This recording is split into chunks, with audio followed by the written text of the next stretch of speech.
Hyrje. Ky libër është bazuar në ngjarje të vërteta dhe në dhimbje që, fatkeqësisht, nuk i përkasin vetëm një gruaje, vetëm një familje apo vetëm një kohe. Brenda kësaj historie, shumë nëna, gra dhe vajza mund ta gjejnë një pjesë të vetes, si viktima të heshtura, si dëshmitare të vuajtjeve të tjerave, apo si bartëse të historive që janë dëgjuar, parë dhe përjetuar në heshtje. Kjo nuk është vetëm një histori, e dhimbshme është një pasqyrë e një realiteti ku shumë femra janë rritur, duke dëgjuar më shumë urdhra se sa pyetje, më shumë gjykime se sa mirëkuptim, më shumë kërkesa për durim se sa thirrje për dinjitet. Është një rrëfim për ato zemra që janë detyruar të heshtin, për ato shpirtra që janë lënduar në emër të zakonit, familjes, moralit apo fjalës së botës.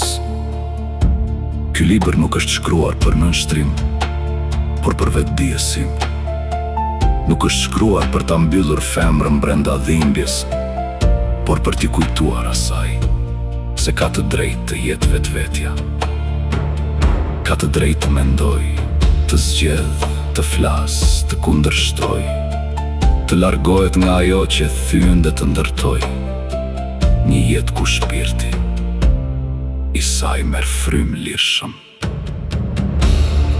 Në këtë histori ka lot, humbje, padrejtësi, dashuri të ndaluar, gjykim, heshtje dhe ringritje. Por mbi të gjitha, ka një mesazh të qartë. Femra nuk lind për të jetuar në hijen e frikës.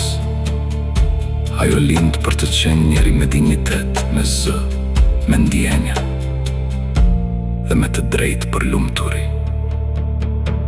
Nëse ky libër prek një zemër të heshtur, zgjon një mendje të lodhur, i jep gutësim një gruaje të flas, apo e bën një vajzë të kuptoj se jeta e saj nuk duhet të vendoset nga të tjerët, atëherë ky rrëfim e ka arritur qëllimin e tij. Autor: Hysni Baliu. Redaktuar me ndihmën e inteligjencës artificiale. 10 korrigdimi